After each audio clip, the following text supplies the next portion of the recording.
Boa noite. Nossa, hoje o negócio tá bom, né? Tá cheio de gente. Então, é o nosso último evento do ano, né? Porque em dezembro a gente não pode fazer evento aqui no metrô, por questões de segurança, de movimento. Então, esse é o nosso último evento desse ano. E eu queria muito agradecer a presença de todos vocês e dizer que nós vamos fechar com chave de ouro o Encontro com Territórios, né? Nós vamos ter um personagem aqui hoje, uma entidade. O Simas nem é personagem, o Simas já virou entidade. E nós vamos ter a entidade Luiz Antônio Simas hoje conversando com a gente. Nós vamos adquirir muitos conhecimentos, vamos nos divertir muito também. Eu já me diverti bastante com ele ali dentro, porque eu sou suburbana de Cavalcante, né? E eu sou em cima da hora, que é minha escola de coração, que eu adoro, né? Já falamos muito sobre isso ali dentro, uma delícia, uma delícia. Então, eu queria convidar o Cláudio Rodrigues para apresentar o nosso último encontro com territórios desse ano.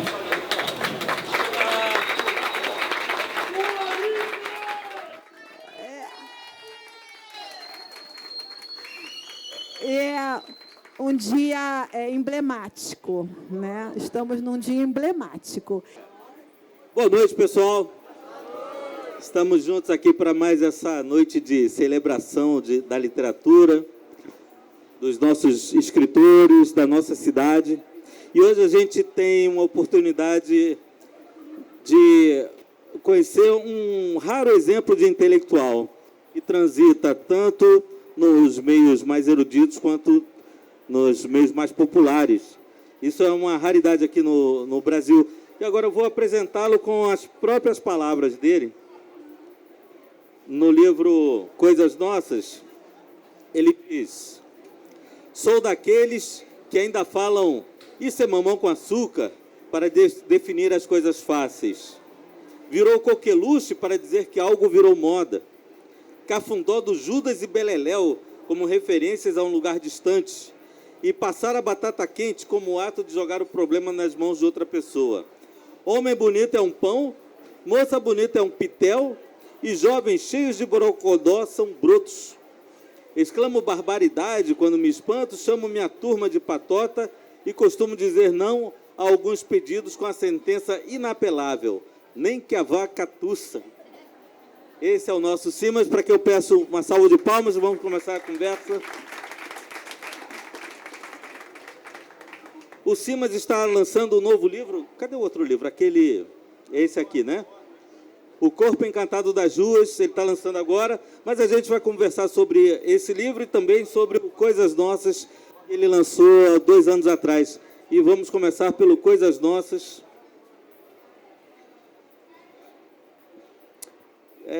Nos 2 livros há um interesse pelo homem comum, pelas miudezas do cotidiano. É uma maneira de ver a história ou rever a nossa história oficial? Boa noite primeiro para todo mundo, um prazer estar aqui. Boa noite, Cláudio, maior alegria. Agradecer a Cristina pelo convite. Bom, a minha formação é em História, né? E quando você pergunta se há uma maneira de contar a história dos homens comuns, né? Rever a história, como é que se faz isso?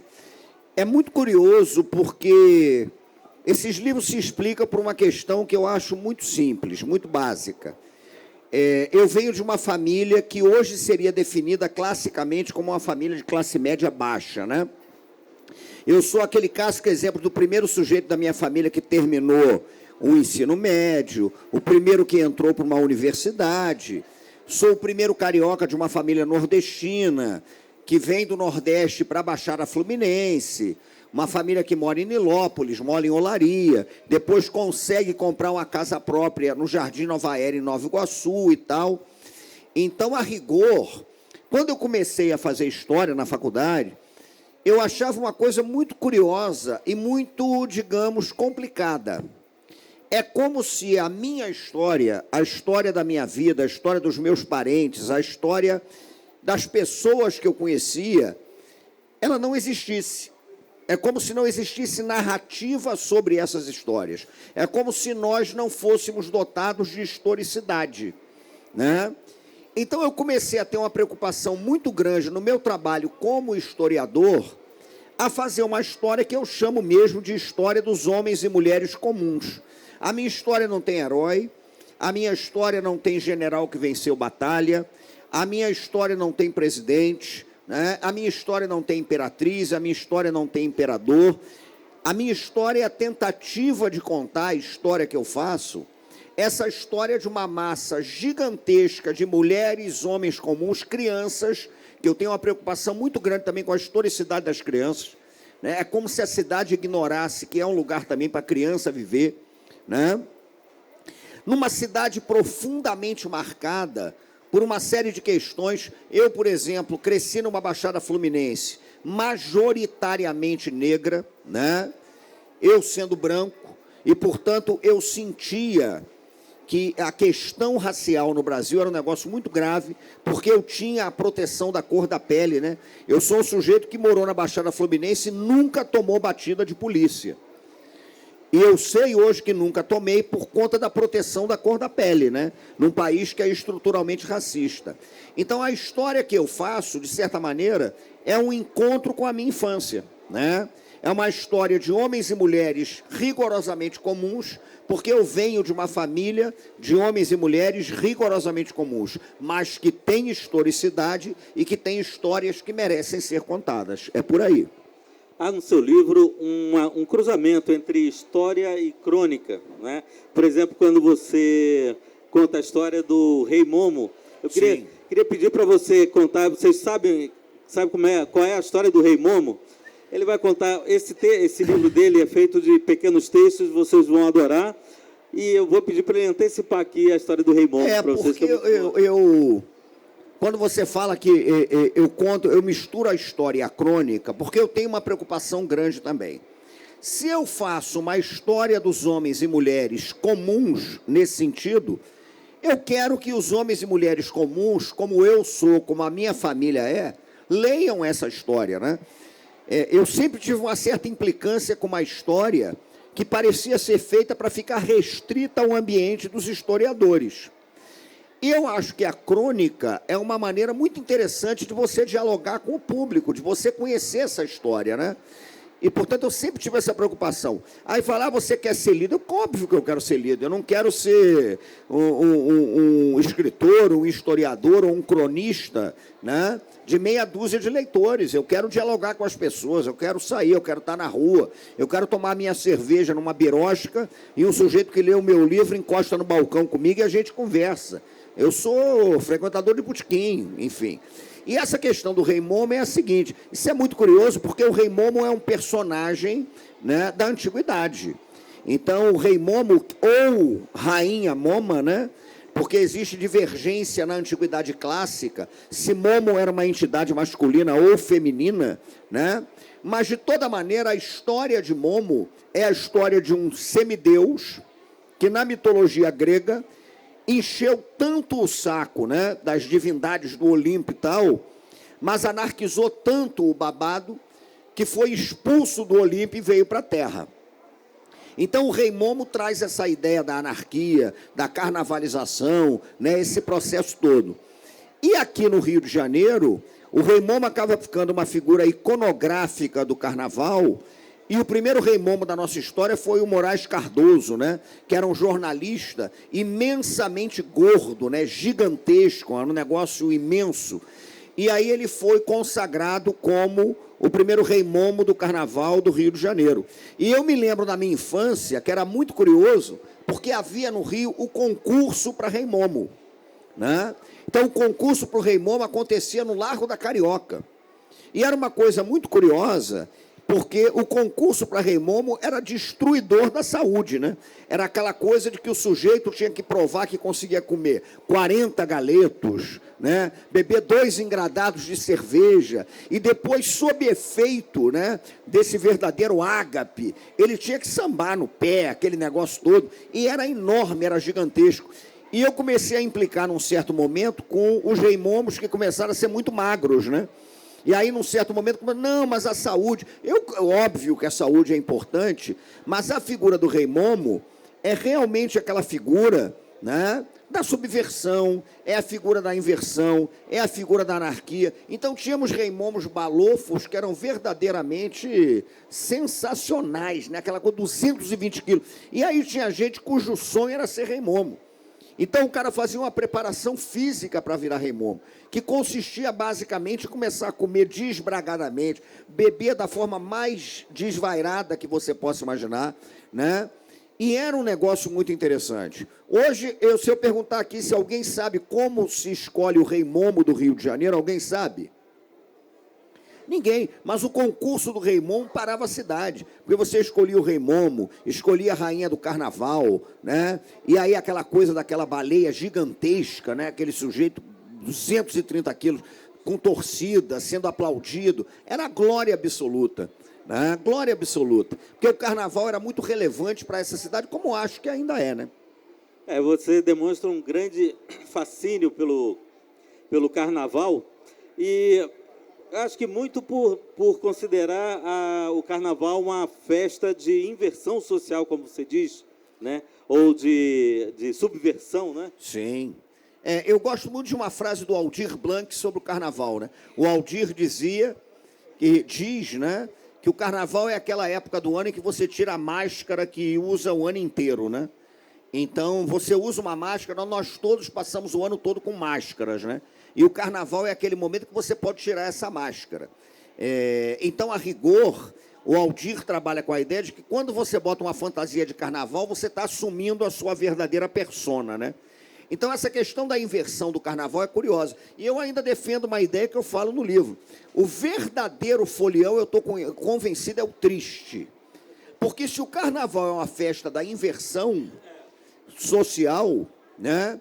Aquele sujeito que é efusivo, que é alegre, que passa o ano inteiro vibrando, eu até falo isso com uma certa provocação. Se você é um festeiro, solta fogos, grita, vibra o ano todo, o ideal é que no carnaval você vá para o retiro espiritual. Porque o carnaval é a festa da inversão. Os grandes carnavalescos são aqueles tristes, né? Então se imolam naquela coisa. Eu tinha um imaginário de infância daquele sujeito que saía, né, na sexta-feira de carnaval, aí voltava na quarta-feira de cinzas, que desaparecia. E eu falo até no livro que eu tenho uma implicância pelo seguinte: o meu carnaval de infância era a festa em que o sujeito não queria ser achado. Em que o homem não queria ser achado, a mulher não queria ser achada. A marcha que me vem à cabeça do carnaval é uma famosa que dizia: esse ano não vai ser igual àquele que passou, eu não brinquei, você também não brincou. A minha fantasia de perro ficou guardada, a sua também está pendurada. Este ano, meu bem, tá combinado, nós vamos brincar separados. Se acaso meu bloco cruzar o seu, não tem problema, ninguém morreu. São 3 dias de folia e brincadeira, você pra lá, eu pra cá, até quarta-feira. Larararara. E hoje o carnaval virou uma festa em que o sujeito quer ser encontrado, né?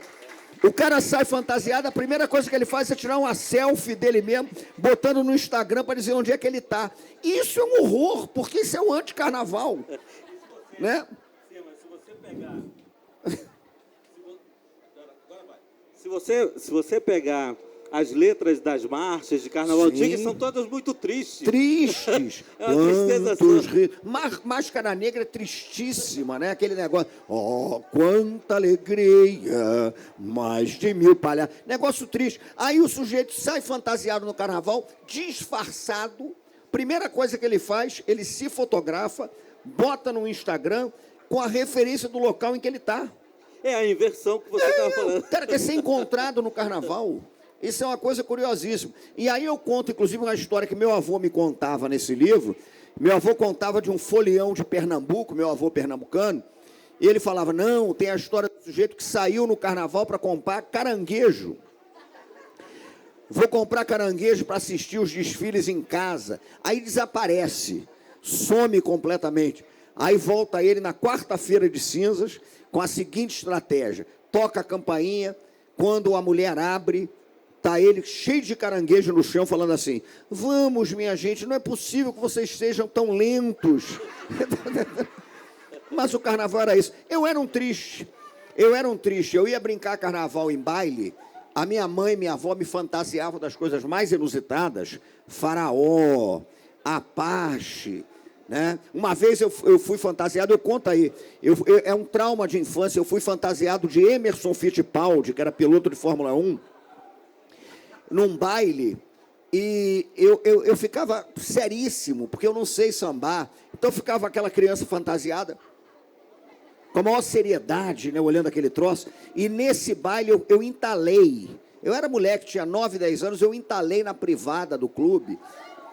Era um horror, eu não saía. Então eu tinha um trauma do carnaval, mas eu fui de pirata, eu fui de centurião romano, eu fui de faraó, né? Eu fui de Apache, daqueles negócios do filme do Tom Mix, escravo egípcio, tudo essas fantasias clássicas, né? Você falou aí da coisa do carnaval, da tristeza, eu me lembrei agora que a única foto que eu tenho no carnaval com minha família, meu pai, minha mãe, minha irmã mais velha, meu irmão mais novo, eu com 3 anos mais ou menos, o presidente Vargas a foto, eu fantasiado de índio, e eu sou o único na foto que estou chorando de me acabar.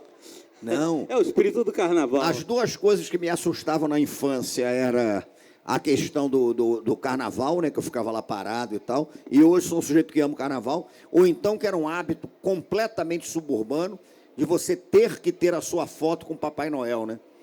E as crianças ficavam em pânico com a possibilidade de tirar foto com o Papai Noel. E aí você tinha aquele bando de criança berrando e a família, abre o sorriso. Aí aquele Papai Noel te botando no colo. Era, enfim, grandes recordações. Você falou agora há pouco, né, do rei, a eleição do Rei Momo, que era uma festa. Coisas que vão ficando no passado, né? Como, por exemplo, a rivalidade entre o Bafo de Onça e o Cacique de Ramos. Você era Bafo ou Cacique? Não, eu sou o Bafo da Onça até hoje, nunca fui Cacique de Ramos. O Bafo da Onça foi criado por um... Eu conto a história do Bafo da Onça, né? O Bafo da Onça foi criado por um carpinteiro do Catumbi chamado Sebastião Maria, o seu Tião carpinteiro. E dizem que ele era um sujeito o ano inteiro muito sério. Mas ele tinha um hábito que era o seguinte: ele considerava que o carnaval começava no dia de Santos Reis, que era quando terminavam as festas do Natal, né? 6 de janeiro, dia de Reis. E o marco simbólico para ele do início do carnaval era parar de escovar o dente. Porque ele achava, por alguma razão, que escovar o dente era um marco social que determinava que você estava se submetendo e tal. Então, no dia 6 de janeiro, ele parava de escovar o dente, só escovava na quarta-feira de cinza. E ele tinha o hábito de se vestir de onça pintada, ali no Catumbi, sozinho. E 10 dias sem escovar o dente, quando ele falava, aquele bafo dele já vinha de uma forma inacreditável. Então ele começou a ser chamado no Catumbi de seu Tião Bafo de Onça. E aí a turma que frequentava o botequim com ele e tal, começa também a resolver, porra, vamos botar uma fantasia de onça. Aí, subitamente, começa o Bafo da Onça. E o bafo é anterior ao cacique. O bafo é de 1954, o cacique é de 1961. Né? Agora, o mais importante é o seguinte: por que eu falo do bafo, falo do cacique, falo do chave de ouro, falo de uma opção de coisa? Porque o meu interesse é tentar entender como nos bairros do Rio de Janeiro você construía ou constrói sociabilidade. Quais são as formas de construção de sociabilidade, de rede de proteção social? Como é que se estabelece isso no cotidiano? Então o bafo entrava aí. Eu sempre gostei do bafo, porque quando eu era pequeno eu ouvia aquele negócio: essa onda que eu vou, é a onda iaiá, é o bafo da onça que acabou de chegar. É o bom, é o bom, é o bom. Aí eu adorava o Bafo da Onça. O livro dele, os 2 livros, né, despertam a gente que já viveu mais um pouco uma série de boas nostalgias, porque nem todas as nostalgias são muito boas, sim, né? Claro porque não é, ninguém quer ver no passado. Mas, por exemplo, lendo seu livro, você fala, né, quando era criança, a moda era cortar Príncipe Valente. Eu lembro do Príncipe Danilo, que era um corte que a gente queria fazer e os pais não deixavam, porque era o corte moderninho, né? Isso, tinha tudo isso. Eu me recordo perfeitamente. Então, aquela coisa o príncipe valente era aquele corte com cuia, né? Ele botava uma cuia na sua cabeça, fazia aquele corte redondinho. Raspava o resto. Raspava o resto. O príncipe Danilo era um corte que tinha topete, tinha aquele negócio todo, né? Então, era isso, né? É tentar entender como, quando eu era moleque, o sonho da garotada onde eu morava era, por exemplo, ter o seu quichute, né? O quichute era o tênis que a garotada adorava usar, chuteira, aí amarrávamos o quichute na canela, né? Tinha aquele negócio todo. Então, são relatos que constroem a história cotidiana de uma cidade que é invisibilizada. Isso é que eu acho bacana. Você fala, por exemplo, do Ismael Silva, a história do coquetel ou rabo de galo, né? Coquetel ou rabo de galo, que era a bebida clássica de coquetel, significa, né, em português, rabo de galo, né? E o Ismael Silva, que era um grande sambista do Estácio de Sá, ele gostava, por exemplo, de tomar conhaque com cerveja, né? E era um negócio impressionante, o coquetel, né, o rabo de galo que ele fazia. Por quê? Porque são livros em que eu falo muito também de cultura de botequim, né? O botequim é um espaço de construção também de sociabilidade da cidade, né? Eu, num outro livro que eu escrevi faz tempo, eu cheguei a comparar o botequim a uma ágora carioca, né? A ágora grega, aquele lugar em que você se encontra para discutir os destinos da cidade. Qual é a ágora do Rio de Janeiro? É o botequim, né? Onde você se encontra, você sabe o que aconteceu naquele dia. O Noel, né? O Noel que dizia no Conversa de Botequim que o botequim era um escritório. É o cara que senta ali, né? E aí descobre qual foi o resultado do jogo do bicho, o resultado do futebol, né? O garçom. É importante.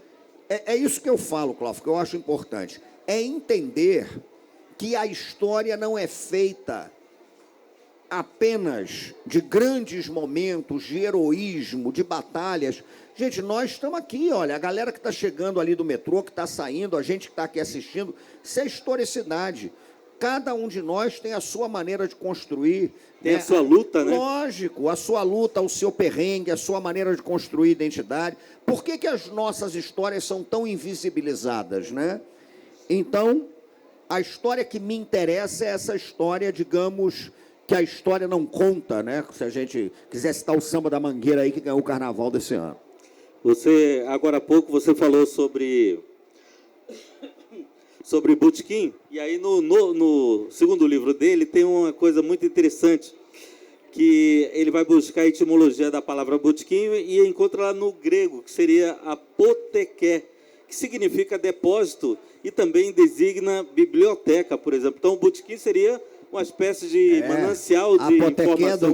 Apoteké do grego é depósito, de origem a biblioteca, a botica, a bodega e botequim. E o botequim é isso. O botequim é onde saberes circulam, né? Onde você encontra notícias da cidade. Eu tenho uma tese que, a rigor, a pessoa só conhece, de fato, um botequim, né? Porque para você conhecer o botequim, você tem que ter um convívio cotidiano. Porque quando eu gosto de ficar como... Eu sou um historiador. E todo historiador tem que ir à fonte, ele tem que pesquisar. No meu caso, por exemplo, eu sento num botequim para fazer pesquisa.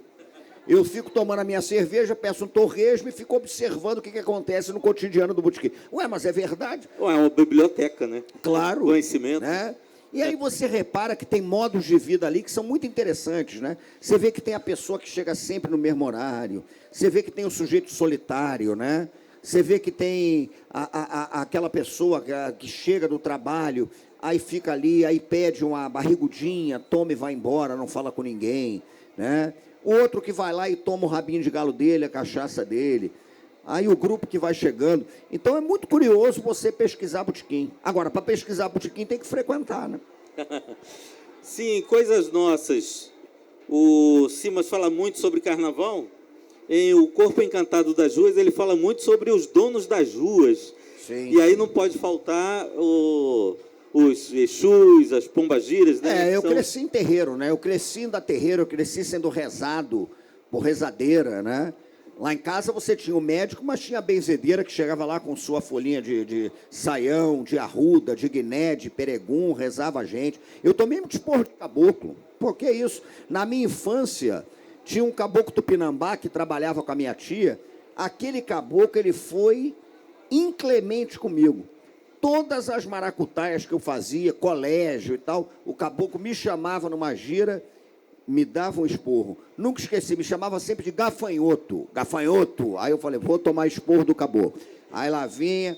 Mas era isso, né? Era questão do Réveillon na praia. Eu conto uma história no Coisas Novas, no Coisas. O corpo fala muito de Umbanda, muito de Macumba, dessa coisa toda, né?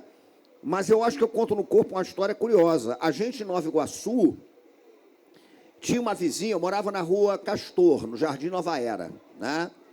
Que fica a uns 15 minutos do centro, mais perto de Rosa dos Ventos e tal. E aí a gente tinha uma vizinha que detestava macumba. Ela tinha horror, mas não queria saber. Falava, não, esses macumbeiros e tal. Só que havia um detalhe, ela sempre recebia uma entidade no Réveillon.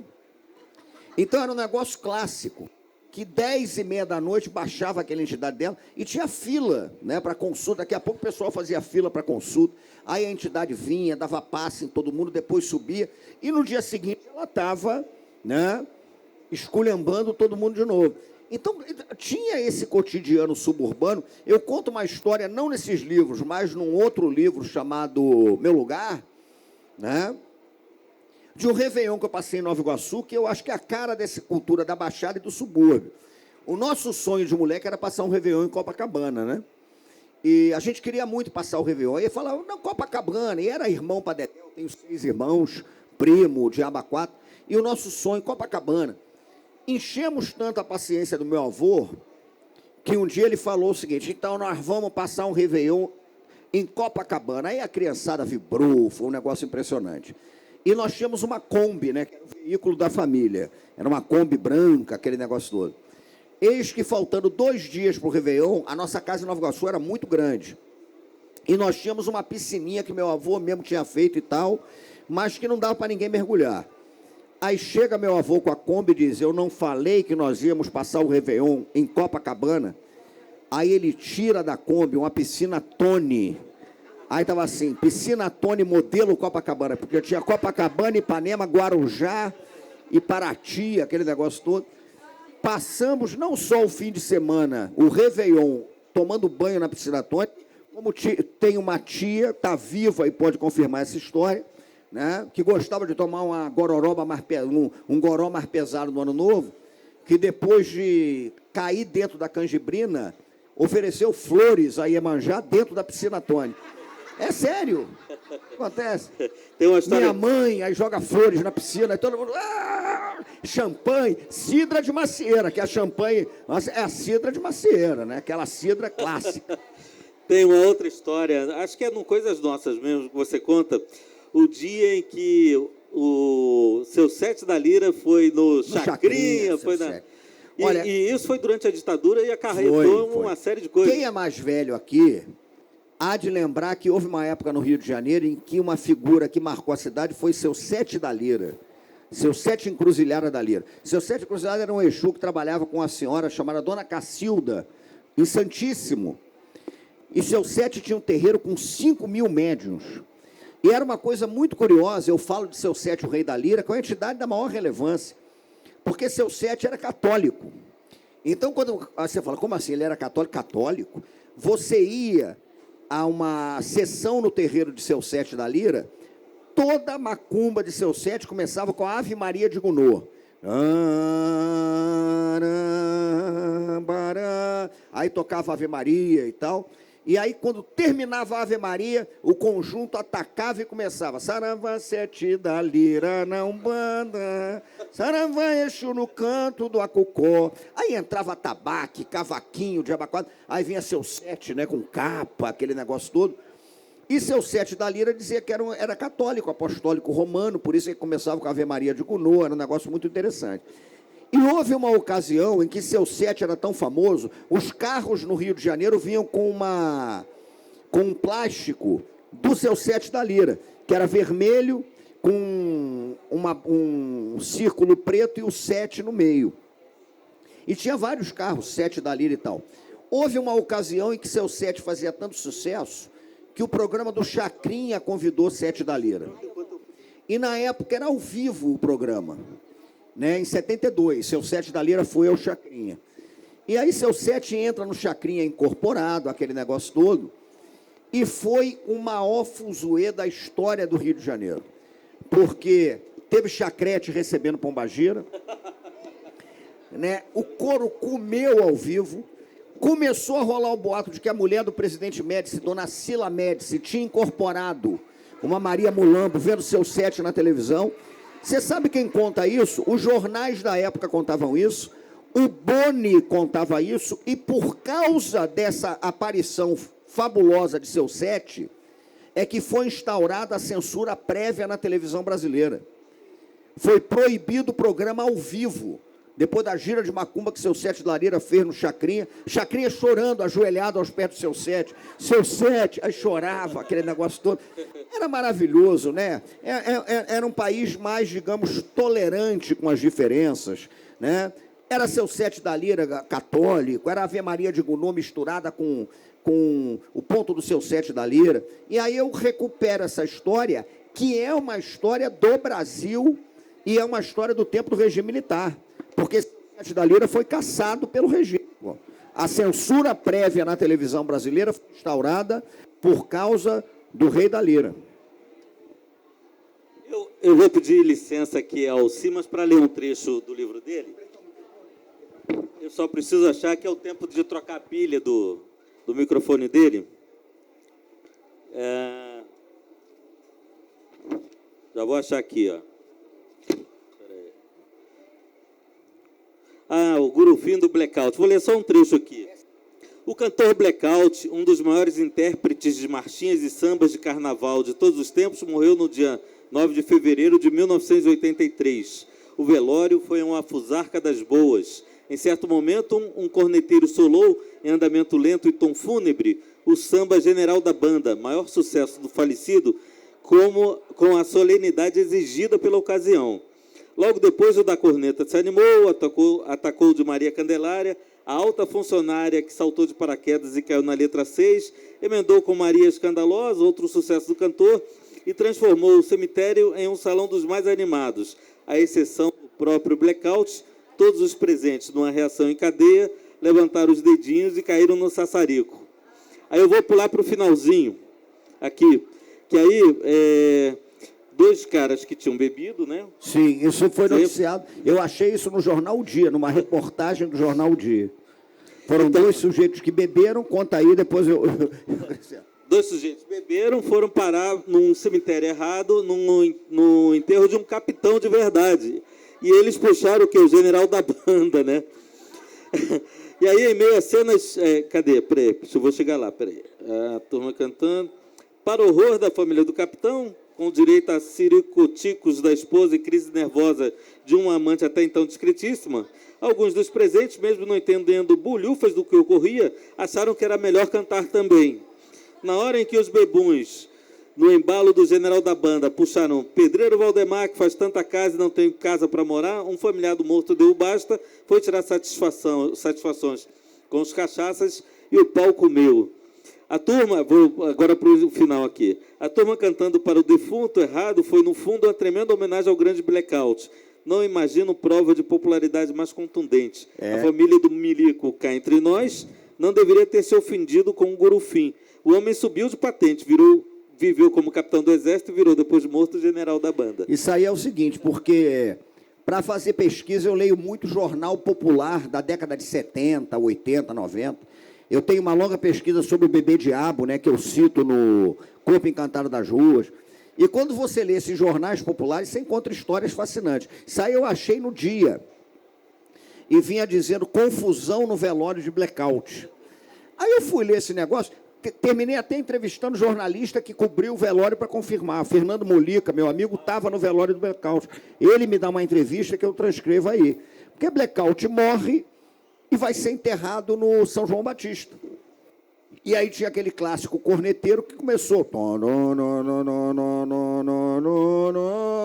O general da banda. E aí o corneteiro se anima e começa... Aí virou uma festa. Só que a grande confusão é que dois malucos, os caras tomaram todas, foram homenagear o Blackout no Caju, e o Blackout sendo enterrado no São João Batista. E a matéria do dia fala do que aconteceu no Caju. Confusão no cemitério, briga, teve polícia e tal. Porque o cara chega, primeira capela que eles veem com gente pra cacete, concluíram, é o Blackout. Se tá cheio, Blackout. E aí ficaram, dão depoimento, os caras falam pro jornal, ficaram muito intrigados porque estava silêncio. Aí um bebum vira e fala, o Blackout não queria silêncio. Aí começa, chegou o general da banda, E quando você está em enterro, tem uma certa etiqueta de enterro, né? Você está num enterro, começa a cantar uma música, o que você pensa? É a música predileta do falecido, tem que cantar.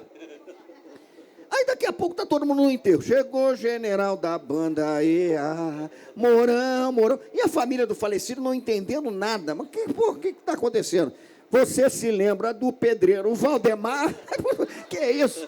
Aí dá uma confusão, chamaram polícia e tal. Aí vinha a matéria do dia, polícia, enterro de Blackout, termina em confusão. Aí quando você lê a matéria, é no cemitério errado. E aí você fala, meu Deus. E aí dá para você fazer uma digressão sobre a tradição dos enterros, dos gurufins, das festas, né? Tudo. A gente costuma dizer que em história existe vestígio, né? É um vestígio para você pensar até a maneira de lidar com a morte. O gurufim é isso, né? Essa morte, esse velório com festa, é por aí.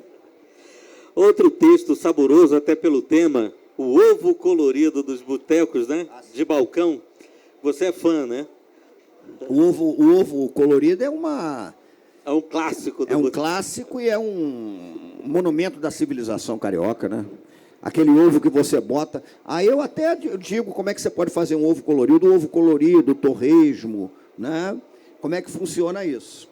E quero dizer que eu lancei um protesto num desses livros contra a gourmetização. A gourmetização é aquele sal que vem em saquê, né? Tanto que teve uma época que eu comecei a levar saleiro no bolso para botequim. Eu ia com o meu saleiro. Aí chegava alguma coisa, eu tirava o meu saleiro.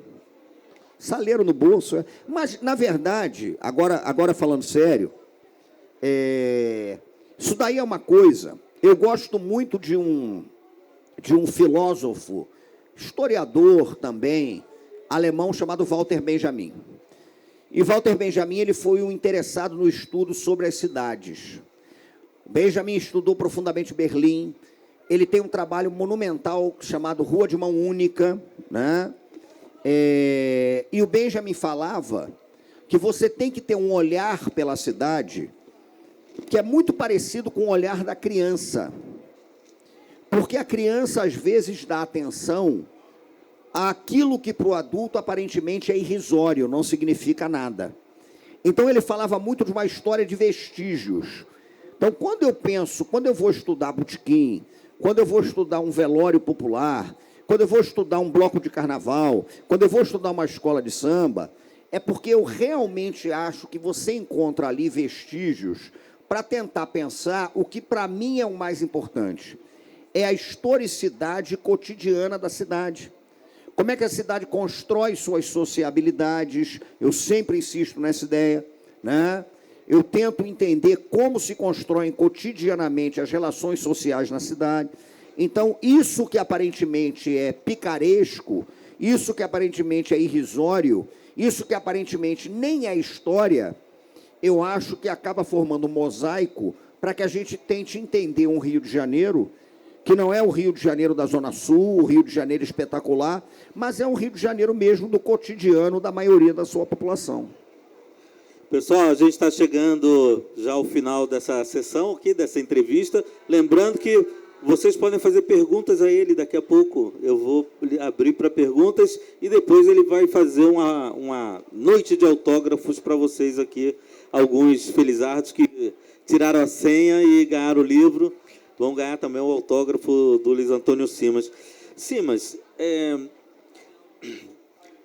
esses dois livros são assinados só por você, mas você tem livros em parcerias. Tenho. O que é melhor para você, escrever em parceria, escrever depende. sozinho? Eu tenho, na verdade, são 18 livros já ao longo dessa trajetória. Todas as parcerias que eu fiz foram com amigos, né? eu tenho... E, aliás, com toda sinceridade, os meus amigos são meus títulos, né?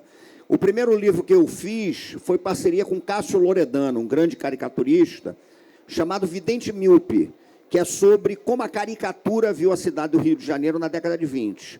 Ele organizou as imagens e eu escrevi o texto, que é sobre J. Carlos, um grande caricaturista. Depois eu fiz um livro sozinho, chamado Tantas Páginas Belas, Histórias da Portela, né?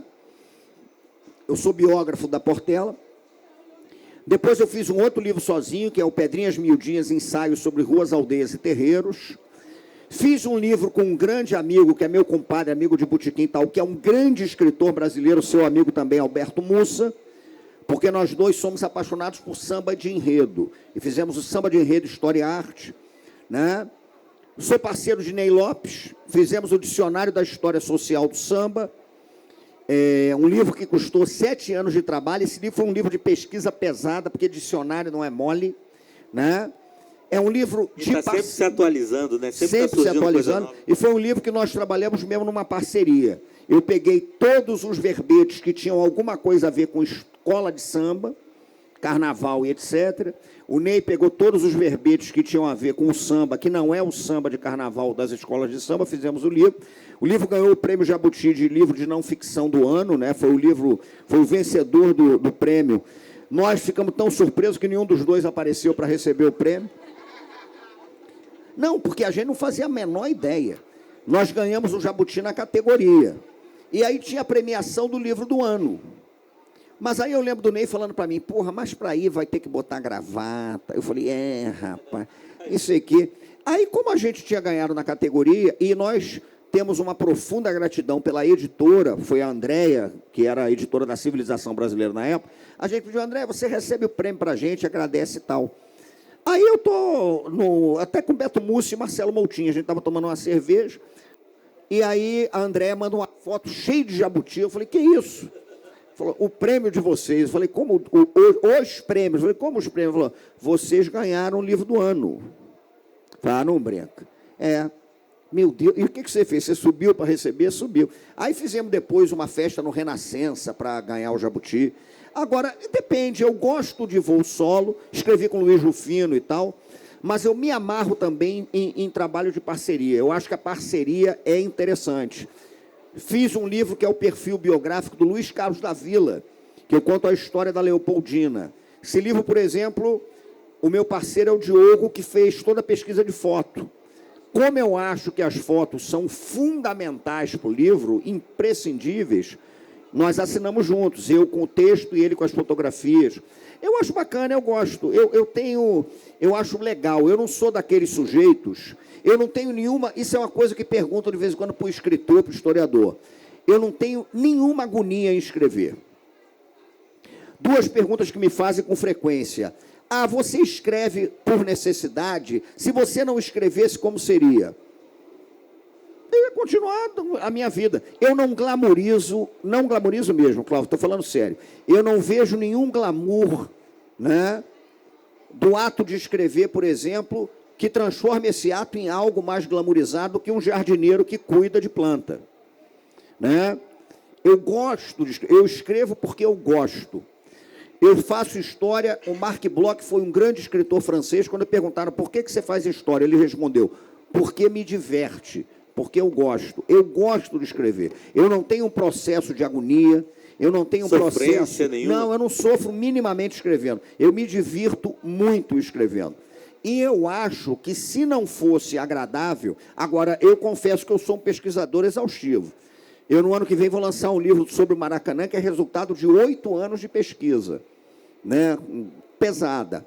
Mas, para mim, é agradável, entendeu? É agradável, é interessante. O Dicionário da História Social do Samba, eu e Ney Lopes fizemos pela internet. Porque todas as vezes em que a gente se encontrou para discutir o livro, nós terminamos 2 de porre. E não saía nada do livro. Até o momento que o Ney falou assim, mas vamos combinar uma coisa? Quando a gente se encontrar para beber cerveja, e o livro a gente faz pela internet, para trabalhar não vai rolar. E foi assim, né? Não é agonia para mim, não passo por processo de sofrência, não acho que se eu não escrever eu vou ter um treco. eu tenho um princípio que eu aprendi com a minha família. Eu não glamorizo nada na minha vida. Não glamorizo prêmio, não glamorizo livro, né? Eu amo profundamente livro, mas eu estou longe de glamorizar. Eu sou rigorosamente sujeito comum, sou mesmo. Sou o sujeito que você chegar do lado da minha casa, você vai me ver sempre no CTI das Almas, que é o botequim que tem do lado da minha casa, né? Zero de glamorização, porque isso me causaria uma agonia terrível.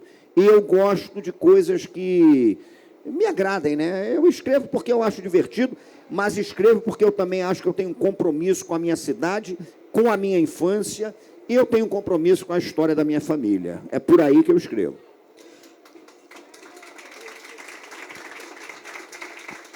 Eu vou fazer só uma última pergunta antes de abrir para vocês.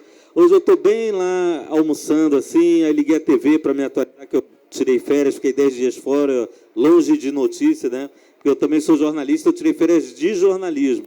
Então, aí hoje estou lá vendo a televisão, fui ver a resenha esportiva depois da grande vitória do Flamengo sobre o Botafogo ontem. Aí ligo a TV e vejo lá um sujeito de óculos, careca. Eu assim. mesmo. Era ele lá falando sobre futebol, falou de Heleno de Freitas, falou sobre Garcia Lorca.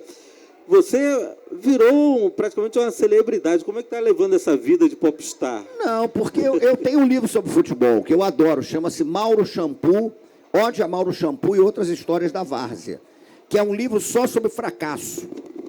Eu sou Botafogo, né? Então eu gosto desse negócio de não ganhar, dessa coisa de... Sim, gente, seria muito fácil se eu quisesse ganhar, eu ia ser Flamengo, não sou, né? Mas eu sempre gostei muito de futebol, eu acho futebol uma coisa fabulosa. E o Mauro Shampoo é um personagem genial, porque é um artilheiro que durante 11 anos só fez um gol. E aí eu comecei a pensar numa coisa, o único gol do Mauro Shampoo, para mim tem uma relevância existencial similar ao 1000º gol do Pelé. Gente, é tão formidável fazer 1000 gols como passar 11 anos jogando para fazer um. E ele era centroavante, quer dizer, uma catástrofe absoluta. E eu comecei aquele cara que não fazia nem gol contra, né? E eu comecei a reparar que há histórias lindas de amor pelo futebol, que são histórias de grandes fracassos. E com toda sinceridade, é uma coisa até que me comove. Por quê? Porque a gente glamoriza muito a vitória. A minha história não tem vitorioso. Isso é uma coisa que me comove, porque diz muito sobre a trajetória da minha família, né?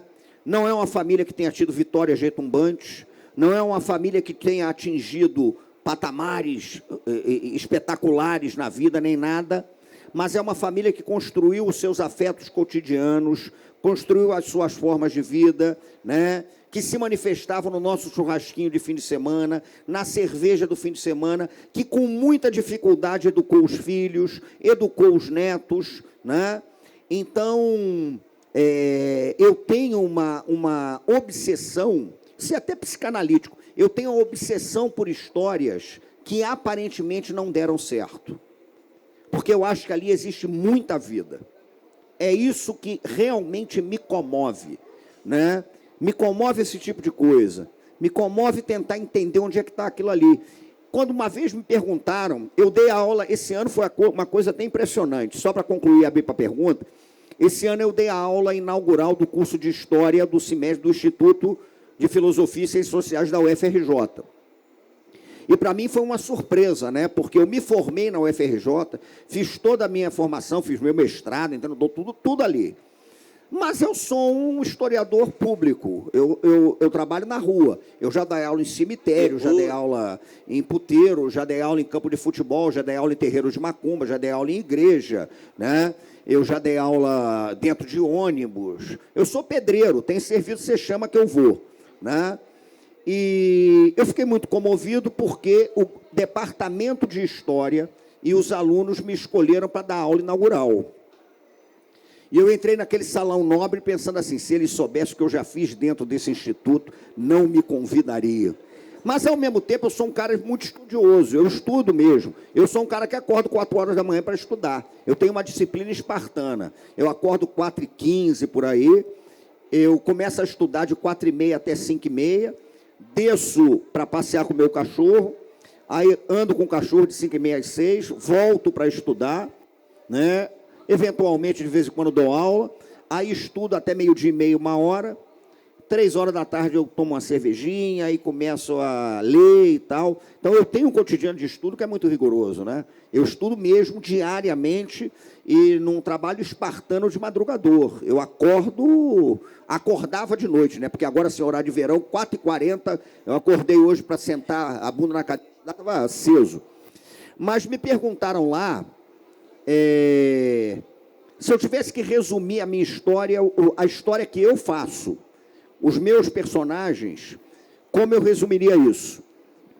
E aí eu pensei como resumiria, e na hora me ocorreu, já que a Cristina está aqui, eu cantei um samba da Em Cima da Hora, que é um samba pouco conhecido, de 1984, chamado 33, O Destino Dom Pedro II.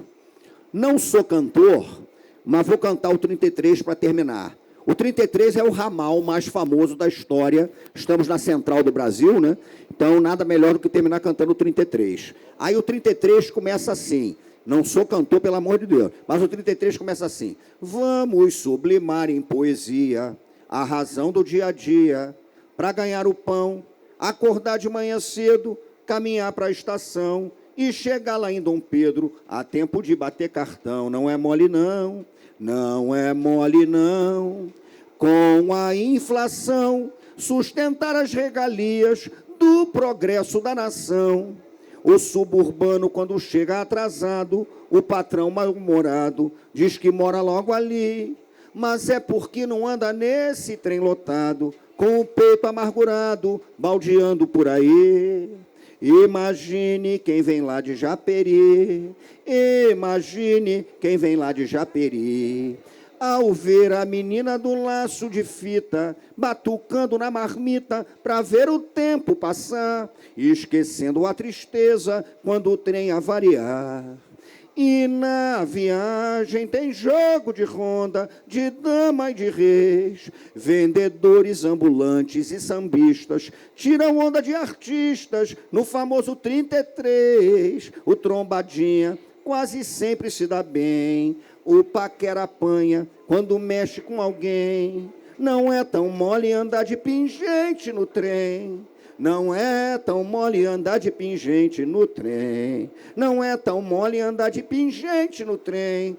Não é tão mole andar de pingente no trem. Aí eu digo o seguinte, se você quiser resumir a história que eu faço, ela está numa frase que norteia todas as minhas reflexões. Eu só quero responder a uma pergunta como historiador. Imagine quem vem lá de Japeri. É isso aí, minha gente. Obrigado.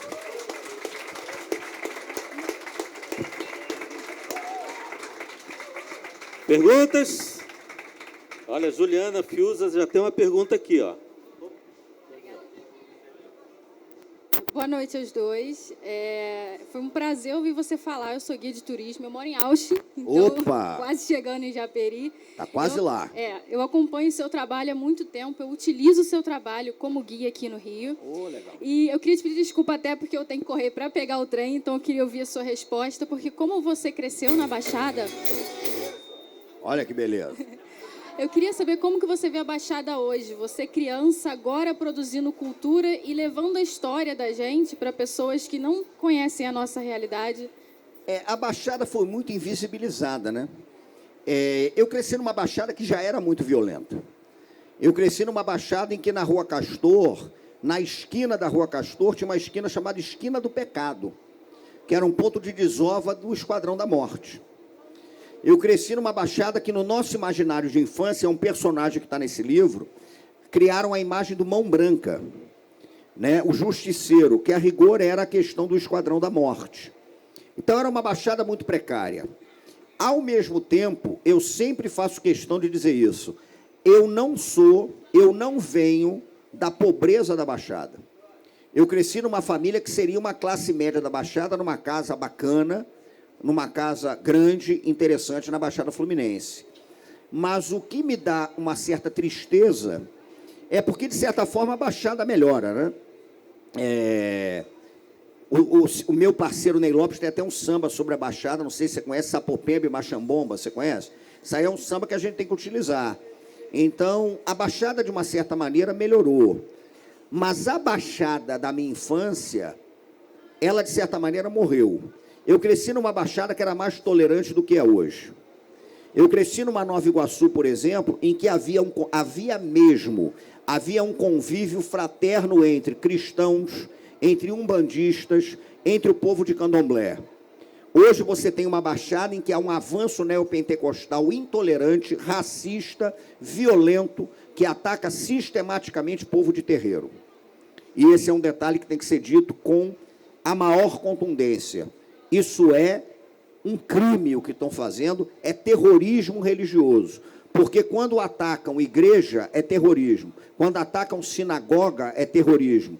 Quando atacam mesquita, é terrorismo. Quando atacam terreiro, é intolerância religiosa.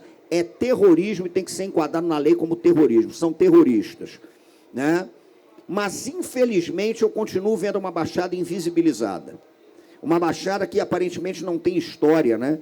Uma Baixada que não tem cotidiano e tal. E uma preocupação que eu tenho é falar com uma Baixada, como é falar com uma criançada que é também de terreiro e tal, e dizer o seguinte: olha só, vocês têm história sim, a história está acontecendo aqui, né? Aqui se constrói história, aqui se constrói peculiaridade. Eu cresci numa Baixada em que perto da minha casa morava João do Vale, um grande compositor, né? Mas é difícil, é difícil. A Baixada continua invisibilizada, a Baixada continua fora do mapa oficial da cultura. A Baixada hoje sofre profundamente com o avanço neopentecostal, que é cruel, que é demolidor, que é destruidor. Mas, ao mesmo tempo, a Baixada está viva, né? A Baixada continua sofrendo com o transporte urbano. Você tem uma cidade como Queimados. Queimados, quando eu cresci, era um bairro de Nova Iguaçu, né? Porque Nova Iguaçu era imenso. Aí Nilópolis foi a primeira a se emancipar, depois se emancipa Belfort Roxo, depois vem Queimado, depois vem Mesquita, né? Uma parte de Seropédica, aquele negócio todo. Queimados tem 70% da sua população ativa trabalhando no Rio de Janeiro. E com um sistema de transporte que é de uma crueldade absoluta, né? Nesse sentido, eu acho muito importante contar a história da Baixada, eu acho importante falar da Baixada, e eu acho importante dar voz à Baixada, porque acontece muita coisa na Baixada. E uma coisa, quando me perguntam, o que eu faço para aprender um pouco? Vá à Baixada e veja, porque todo lugar é produtor de cultura. Ninguém leva cultura a lugar nenhum. Se alguém chegar para você e dizer, estamos aqui para levar cultura a esse território. Se me convidassem para chegar aqui, vamos levar cultura. Não se leva cultura a lugar nenhum. Cultura se troca. Porque todo lugar é produtor incessante de cultura e toda pessoa faz parte da cadeia de produção incessante de cultura. Uma cultura sobrepõe a outra, hein? Claro que não. Não há cultura que se sobreponha. Eu acredito em encruzilhada. As culturas se encontram na encruzilhada, convivem ali com tensões, com complexidades, né? Eu acho lindo Johann Sebastian Bach, eu sou um baquiano, eu adoro. Eu acho lindo um Agueré de Oxóssi. E eu acho uma covardia se falarem para mim que por causa do Agueré eu não posso ouvir Bach, ou se falarem para mim que por causa do Bach eu não posso ouvir um Agueré. Eu gosto de Bach, eu gosto de Oxóssi. Obrigada. Pergunta lá atrás, o rapaz de azul, boné azul. Boa noite. Boa noite. Eu aprendi um pouquinho aqui com você, aqui, suas histórias. E a pergunta é o seguinte, não sei como é que você vê o mundo atual agora, e se as histórias, né, passadas, se hoje você consegue conectar, né, as histórias passadas, que eu vi que era muito mais interessante as histórias passadas, e eu queria ver a sua visão de hoje, né, sobre o mundo. Olha, eu não sei se as histórias passadas eram mais interessantes. Eu não sou exatamente um saudosista, né? Por exemplo, eu não sei se eu tenho saudades daquilo do velho Maracanã, eu não sei se eu tenho saudade de um velho botequim, ou se eu tenho saudade, na verdade, de quem eu era naquela época, né? eu acho muito cruel também, com o tempo, você dizer, ah, naquele tempo era ótimo. Nós temos uma tendência também de glamorizar o passado. Ah, porque era uma maravilha e tal. E o passado também é marcado por violência, por complexidades, por exclusões e tal, né? Eu tenho uma preocupação grande com esse tipo de coisa. Agora, como eu vejo o mundo atual, eu acho que nós estamos vivendo uma fase tão doida que quem dizer, eu estava falando para eles, quem falar que está entendendo o que está acontecendo é porque provavelmente não está entendendo nada, né? O que me dá um certo refúgio é que eu sou historiador, né? Então eu me socorro da história. Quando perguntam para mim, e aí, o que está acontecendo atualmente? Eu falei, olha só, como historiador, eu sou um profeta do passado, do que já aconteceu. E o historiador é aquele que profetiza o passado e de vez em quando erra. Então, se eu erro profetizando o passado, imagine em relação ao presente ou ao futuro. O que eu acho crucial é o seguinte, o que eu tento entender é basicamente o seguinte, eu gosto muito de trabalhar no meu trabalho com história com um conceito que é o de cultura de fresta. Porque me parece que sempre houve um muro. Me parece que sempre houve barreira. Mas, ao mesmo tempo, existem fendas nesse muro. E por essas fendas, de vez em quando, saem aquelas plantinhas e tal, né? Então, eu tento entender isso. Eu estava falando para ela o seguinte, ah, porque a Baixada do meu tempo... A Baixada era muito violenta. Eu, infelizmente, vou dizer uma coisa para você triste. Eu trago o problema da infância, que eu já discuti até em análise. A minha infância me fez naturalizar a violência. Porque o terreiro da minha avó ficava numa rua e a esquina era um ponto de desova. Então falavam normalmente para a criançada que não era para chegar naquela esquina num certo momento, porque tinha um presunto ali, um corpo ali. E aí você vai naturalizando a violência. Quer ver uma coisa que para mim é terrível? Eu moro ali entre Praça da Bandeira, Tijuca, Estácio e tal. Então, de vez em quando, o couro come no Turano. E da minha casa parece que o tiroteio está dentro da minha sala. Eu fico estranhamente calmo. E não deveria ficar. É uma aberração. Mas, de certa maneira, eu acabei naturalizando esse negócio de forma complicada. Então, o que eu te diria é o seguinte, a minha obra não é uma obra que tenta glamorizar um passado que era melhor nem nada. Eu acho que tem muita coisa boa acontecendo, né?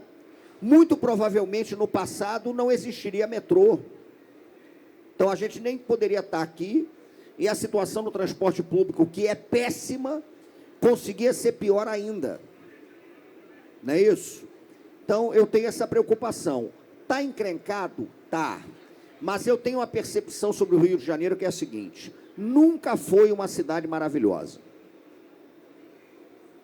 A ideia da cidade maravilhosa é uma ideia que mascara um cotidiano de exclusão, de violência, de racismo.